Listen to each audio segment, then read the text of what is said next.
Naaalala niyo pa ba ang gabi ng lagim episode na to sa KMJS?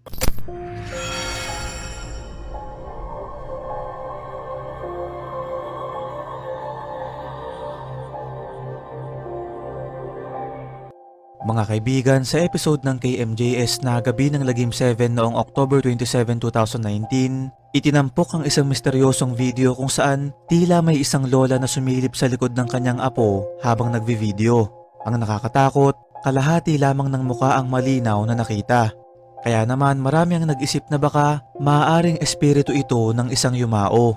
Ang tanong, bakit nga ba madalas kalahating mukha lang ang nakikita kapag nahahagip ang mga multo o kaluluwa sa kamera? Sa mga paniniwalang supernatural, sinasabing hindi kayang ganap na magpakita ng mga multo dahil sila ay nasa pagitan ng mundo ng mga buhay at mundo ng patay. Ayon pa sa ilang lumang kwento, ang kalahating muka ay tanda raw ng kaluluwang hindi matahimik, habang sa ilang kultura, pinaniniwalaang ang mga espiritu ay nagpapakita lamang ng bahagi ng kanilang anyo upang hindi agad makilala.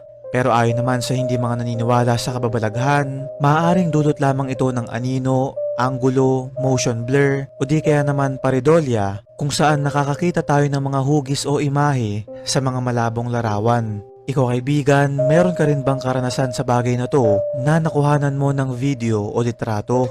Ibahagi mo ito sa comment section at magkakasama natin itong pag-usapan.